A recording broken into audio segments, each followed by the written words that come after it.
நம்மளோட தமிழ் பாரம்பரியத்திலையும் நம்மளோட இந்திய கலாச்சாரத்திலையும் ஊர்ன ஒரு விஷயம்தான் இந்த பிளானட்டரி ஹெல்த்.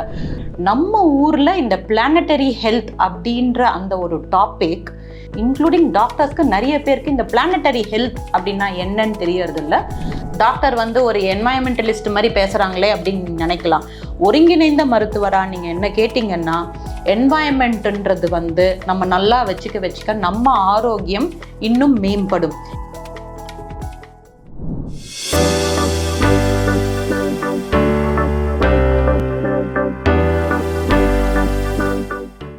வணக்கம் டாக்டர். வணக்கம் சார்.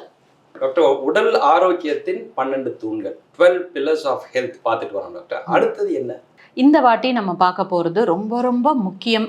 இந்த பில்லரை பற்றி நம்ம டிஸ்கஸ் பண்ணும் போது பல கேள்விகளுக்கு நமக்கு பதில் கிடைக்கும். நம்ம இந்த வாட்டி பார்க்க போகிற அந்த பில்லர் பேர் பிளானட்டரி ஹெல்த், அதாவது புவிசார் ஆரோக்கியம் அப்படின்னு தமிழில் சொல்வோம். ஓகே டாக்டர், கேட்கறதுக்கே புதுமையாக இருக்கும். ஒரு புது கான்செப்டாங்க டாக்டர்.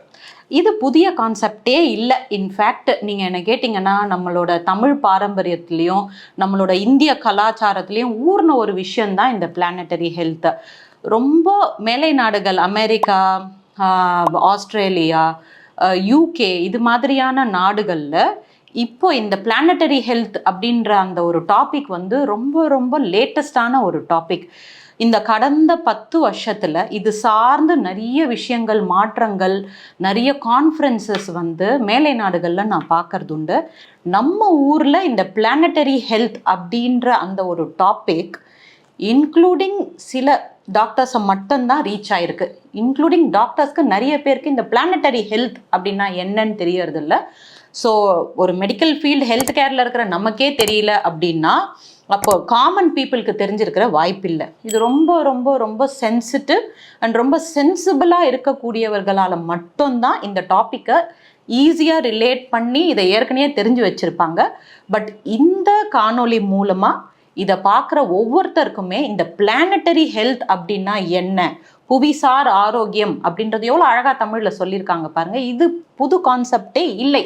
நமக்கு தமிழர் பாரம்பரியத்துலேயும் சரி, இந்திய பாரம்பரியத்துலேயும் சரி, நம்ம கலாச்சாரத்தில் ஊர்ன ஒரு விஷயந்தான் இந்த பிளானட்டரி ஹெல்த்.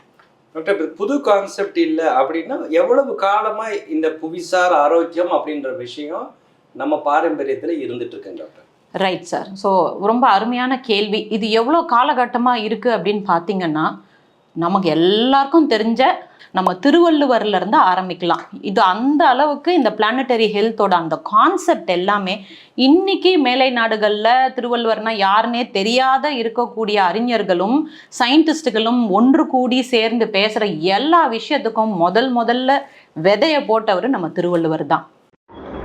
பாருங்க, 2000 வருஷத்துக்கு முன்னாடியே திருவள்ளுவர் திருக்குறள்ல வான் சிறப்பு அப்படின்ற அதிகாரத்தின் மூலமா இந்த மழை நீரோட சிறப்பை பத்தி ரொம்ப அழகா விவரிச்சிருப்பாரு. குறிப்பா சொல்லணும்னா, இந்த மழை நீருக்கும் நம்மளோட மனித குலத்துக்கும் அந்த இருக்கக்கூடிய ரிலேஷன்ஷிப். ஏன்னா மழை நீர் இல்லைன்னா நமக்கு விவசாயம் பண்ண முடியாது, உணவு கிடைக்காது, நமக்கு தண்ணி குடிக்கிறது, இது எல்லாமே நமக்கு ரொம்ப சிக்கல் ஆயிடும். ஸோ இதை ரொம்ப அழகா அந்த மழை நீருன்றது ரொம்ப ரொம்ப முக்கியம். மழை நீர் விவசாயத்துக்கு மட்டும் இல்லாம இந்த மற்ற உயிரினங்கள், அந்த விவசாயம், இந்த என்வாயன்மெண்ட்ல இருக்கிற மற்ற பூச்சி, புழு, இது எல்லாத்துக்கும் இந்த மழை நீரானது எவ்வளோ இம்பார்ட்டன்ட் அப்படின்றத ரொம்ப அழகா சொல்லியிருப்பாரு. இந்த விஷயம் பேசும்போது நம்ம மாடர்ன் வேர்ல்ட்ல இப்போ என்வாயன்மெண்ட் பத்தி பேசும்போது சஸ்டெயினபிலிட்டி அப்படின்ற ஒரு வார்த்தையை நம்ம நிறைய கேள்விப்படுறோம். இந்த சஸ்டெயினபிலிட்டியை தான் இவர் இந்த மழை காலம் அந்த ஒரு சுழற்சியில வருது இல்லைங்களா. ஸோ சீசனலா நமக்கு ரெயின் வருது. அந்த சீசனலா வரக்கூடிய மழையோட நன்மைகள் பத்தி ரொம்ப அழகா விவரிச்சிருப்பாரு. குறிப்பா சொல்லணும்னா என்ன கவர்ந்த 2 குறள்கள் என்னென்னு கேட்டீங்கன்னா, வான் நின்று உலகம் வழங்கி வருதலால் தான் அமிழ்தம் என்றுணர பாற்று அப்படின்றது. அதாவது இந்த மழை நீரானது ஒரு அமிர்தத்துக்கு ஈக்குவலா அவர் சொல்றாரு. அது கண்டிப்பா அது உண்மை தானே. Water is the elixir of life அப்படின்னு நம்ம ஒரு இங்கிலீஷ்ல ஒரு வாசகம் இருக்கு. அது கண்டிப்பா நம்ம திருவள்ளுவர் சொன்னதுல இருந்து தான் வந்திருக்கும் அப்படின்றது என்னோட ஸ்ட்ராங்கான பிலீஃப். அது மட்டும் இல்லாம நீர் இன்று அமையாது உலகெனின் யார் யாருக்கும் வான் இன்று அமையாது ஒழுக்கு அப்படின்னு இருக்கு. ஸோ நமக்கு தண்ணி இல்லை அப்படின்னா நம்ம யாருமே உலகத்துல வாழ முடியாது. ஒவ்வொரு உயிரினுக்குமே அது ரொம்ப கஷ்டமாயிடும் அப்படின்றது தான் அவர் ரொம்ப அழகா அவரோட இந்த குரல்ல விளக்கியிருக்காரு. பாருங்க, 2000 வருஷத்துக்கு முன்னாடி இந்த ஒரு கான்செப்டை திருவள்ளுவர் நமக்கு திருக்குறள்ல அழகா எழுதி வச்சுட்டு போயிருக்காரு. காலத்தை வென்று இன்னைக்கு நம்மளோட ஆரோக்கியத்துக்கு இந்த குறள் வழியா நம்ம தெரிஞ்சுக்க வேண்டிய நிறைய விஷயங்கள் புதையல் மாதிரி நம்மளோட கலாச்சாரத்துல ஊறி இருக்கு.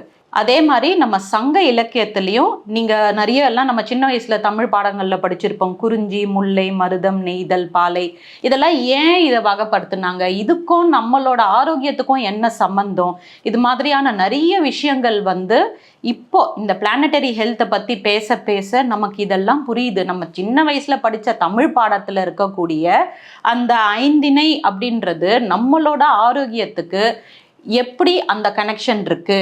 ஸோ ஒரு வகையான நிலத்தோட நம்ம இருக்கும்போது அந்த நிலம் நம்மளோட ஆரோக்கியத்துக்கு எப்படி அது ஹெல்ப் பண்ணுது. சே ஃபார் எக்ஸாம்பிள் பாலைவனம், பாலையில் இருக்கிறோம் அப்படின்னா நமக்கு என்ன விதமான நோய்கள் வரலாம், அதை வராமல் நம்ம எப்படி காத்துக்கலாம், இது மாதிரியான விஷயங்கள்லாம் இந்த சங்க இலக்கியங்கள்ல சொல்லப்பட்டிருக்கு. அதே மாதிரி அகஸ்தியர் முனி, அகத்திய முனின்னு நம்ம சொல்வோம். அகஸ்தியரும் இந்த பிளானட்டரி ஹெல்த்தை பத்தி ரொம்ப அருமையா சொல்லியிருக்காரு. அண்டத்தில் உள்ளதே பிண்டம், பிண்டத்தில் உள்ளதே அண்டம் அப்படின்னு. இருக்கிற 18 சித்தர்கள்ல முதன்மை சித்தர் அகஸ்தியர் தான். ஸோ அகஸ்தியர் அந்த சித்த வைத்திய பாரம்பரியத்துல அவர் இவ்வளோ அழகா ஒரு விஷயத்த சொல்லியிருக்காரு 2000 வருஷத்துக்கு முன்னாடி. ஸோ பிளானட்டரி ஹெல்த்ன்றது ஒரு புது கான்செப்டே இல்லை.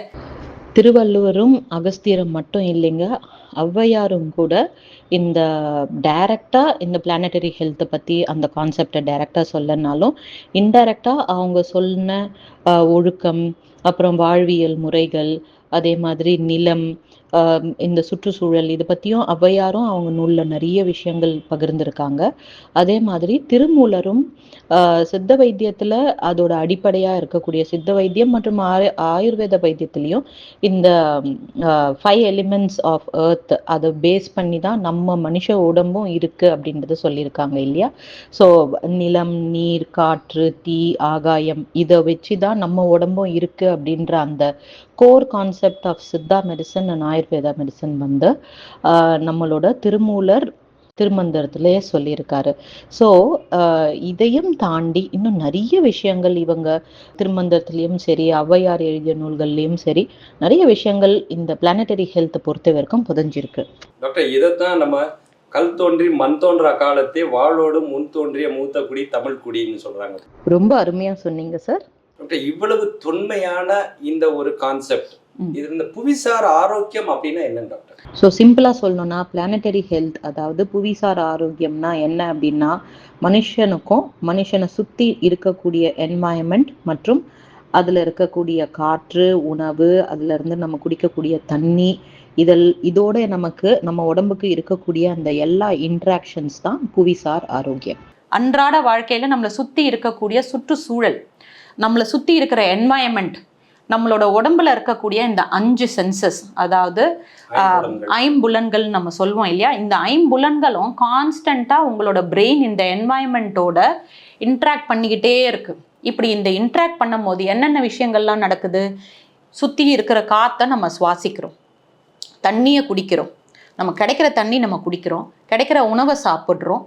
இது இல்லாமல் நம்மளோட ஈகோ சிஸ்டமில் இருக்கக்கூடிய பேலன்ஸு, ப்ளஸ் நம்ம சுற்றுச்சூழலை மாசுபடுத்தினா, அது ஏன் கவர்மெண்ட் எல்லா உலகத்தில் இருக்கிற எல்லா கவர்மெண்ட்டும் இந்த என்வாயன்மெண்டல் பொல்யூஷனை கண்ட்ரோல் பண்ணுறதுக்கு ஒரு தனி வாரியமே அமைக்கிறாங்க, அதுக்கு ஒரு தனி இலாக்காவே இருக்குது. ஏன்னு கேட்டிங்கன்னா, இதை நம்ம டேமேஜ் பண்ணும்போது, மனுஷன் என்னைக்கு இதை டேமேஜ் பண்ணி பொல்யூஷனை, air pollution, water pollution, sound pollution, இதெல்லாம் பண்ண மனுஷனுக்கும் இந்த உலகத்துக்கும் திருப்பி நம்ம அதிகப்படியாக டேமேஜ் பண்ணுறோம். ஸோ நம்ம இன்னைக்கு பிளாஸ்டிக்கை யூஸ் பண்ணி நம்ம கொஞ்சம் கூட யோசிக்காமல் ஒரு ஹோட்டல்லேருந்து ஃபுட்டு வருது, பிளாஸ்டிக் டப்பால தான் பேக் பண்ணி தராங்க, சாம்பாரை பிளாஸ்டிக் கவர்ல தான் கட்டி கொடுக்குறாங்க, ரப்பர் பேண்ட்ல போட்டு கொடுக்குறாங்க, காஃபியே பிளாஸ்டிக்ல வருது, டிஸ்போசபிள் கிளாஸ்ன்றதுல உள்ள வேக்ஸ் தடவி வருது.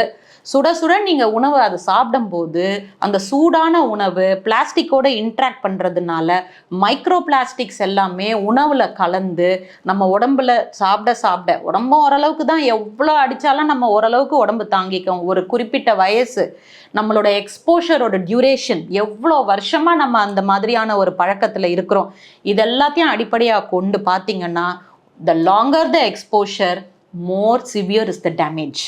ஸோ நம்மளோட சுற்றுச்சூழலை நம்ம நல்லா வச்சுக்கணும்.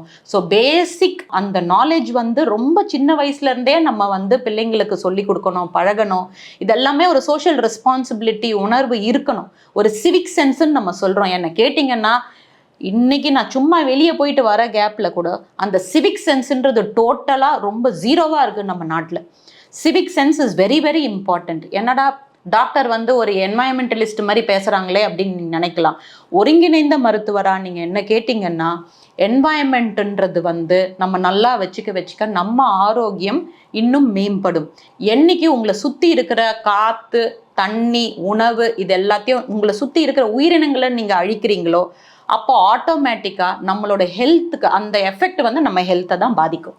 பூங்காற்று இது நாளைய நல்வாழ்வுக்கான வழிகாட்டி.